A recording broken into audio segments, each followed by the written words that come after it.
The desire to be in this business is 100%. You've got to want it. We're still standing and we're still doing it because we have that same drive. This business constantly changes. The Mastering the Mortgage Business podcast is really just people who know what they're doing and have done it really well. So, Robyn, you are a master of your craft, and just wanted to talk to you today about, how are you so great at building relationships? Somebody who's listening to the podcast is going to be saying, what can I pull out of her brain? What tools and tips does she have for me so that I can level up my business? First and foremost, in when you choose to get into the mortgage business, it really does need to be a passion, so that it is more of a career than a job. And as you know, I've been doing this for well over 30 years, which has gone by very, very fast. So to get started in this business, it does start with relationships. I started out as a receptionist, and I did that for a little while, and then I was like, I want to sell. So I started selling when I was 24, 25.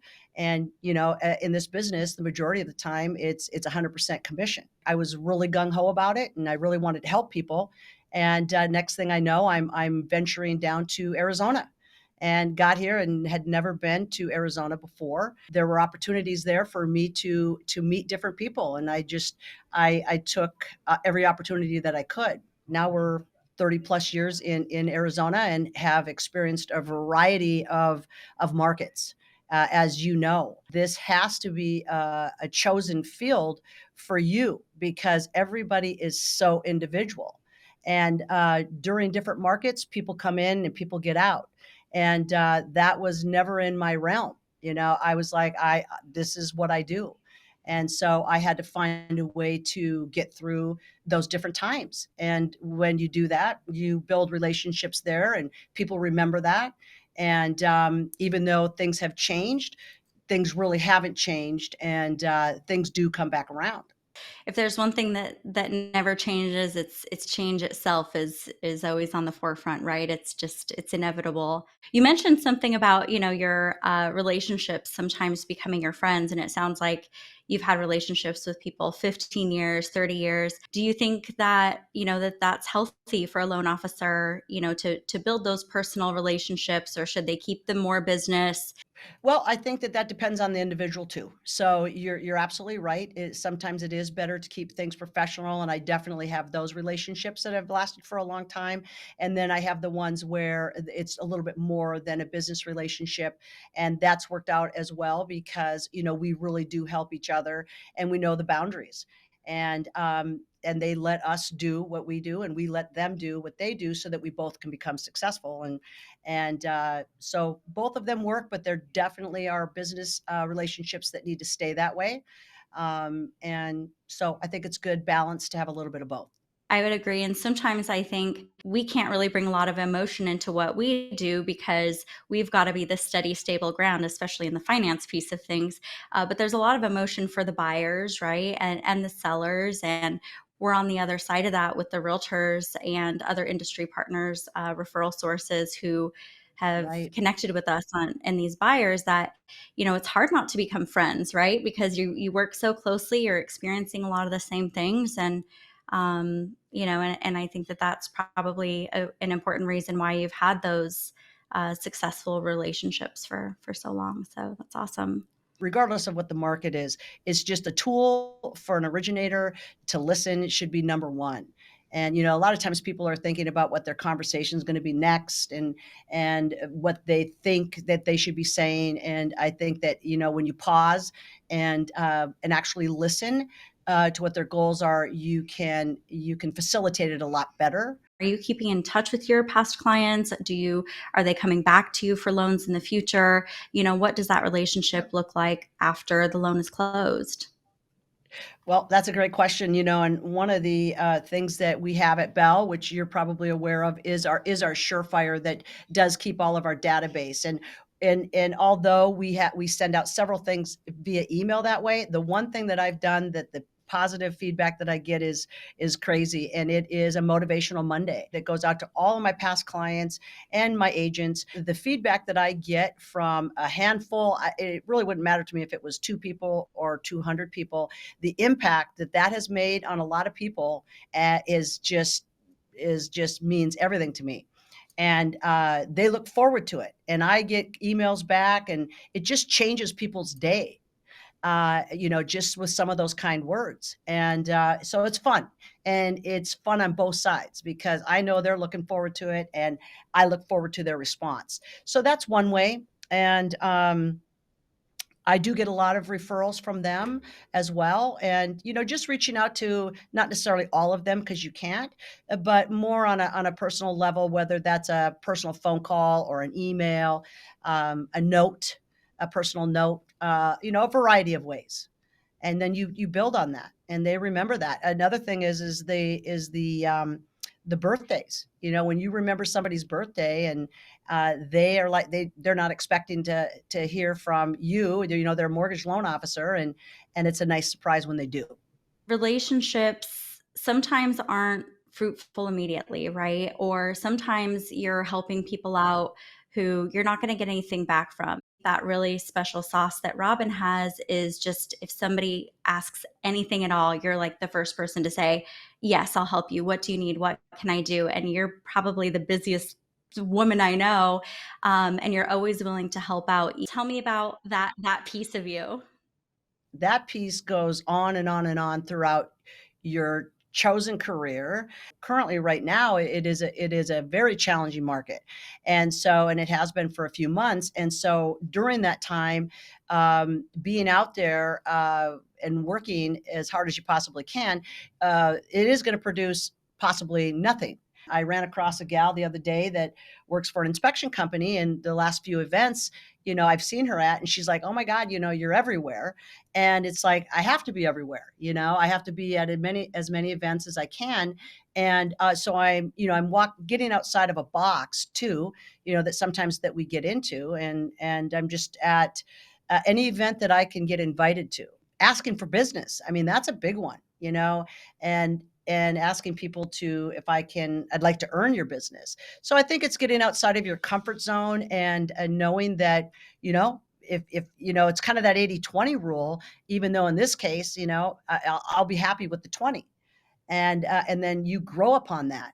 And so I've enjoyed it. I've had fun. I've done some events that were more of a pay it forward event that definitely motivated me to keep doing what I do. Tell me about one of those. What have you done?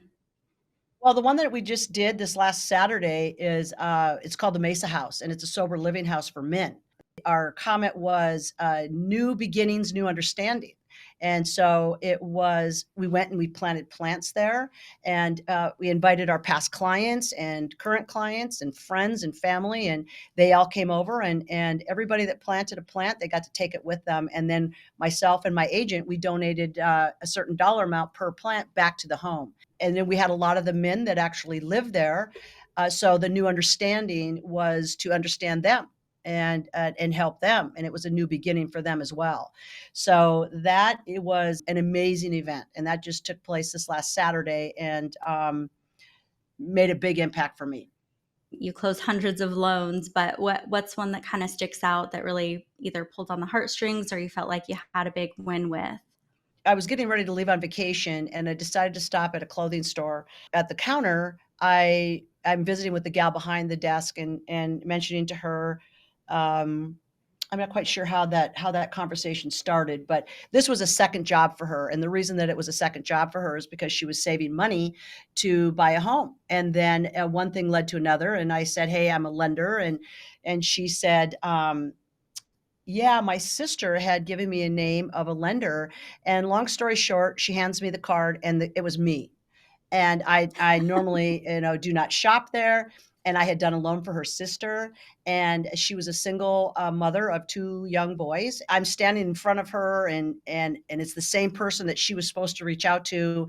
Was, I don't know, serendipity something, but we helped her and we got her into a good loan program, and she bought a home, and it was amazing. So that's probably one big highlight for me, over the last few years.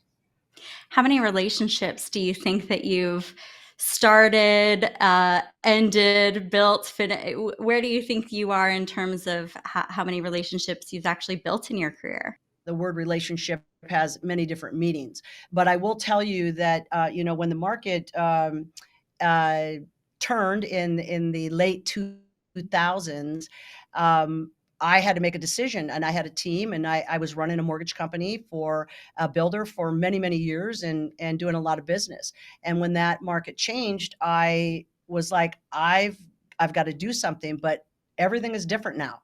And so I actually was out on a walk in the early morning. It was pitch black, and I ran across a voice that I recognized, and he happened to be Jay Starks, which was a old boss of mine.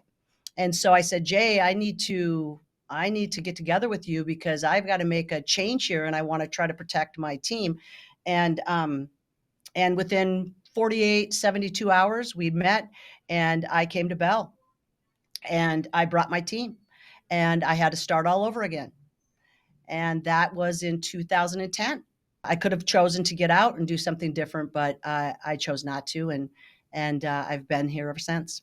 A couple of the gals that have worked with me have been with me for over 30 years. So uh, the connection and relationships just are a big part of moving forward, because you can't do it by yourself, and you need a team. And the team, they do different things at different time, but our main goal is the same, and that is to help people get into homes.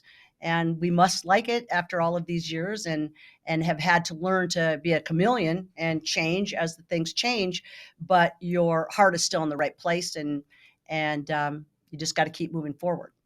The desire to be in this business is 100%. I mean, you've got to want it, and as you and I know, over the years, you've seen a lot of people come and go in this business, and so when that does happen, that sometimes is positive for you and I, because we're still standing and we're still doing it because we have that same drive.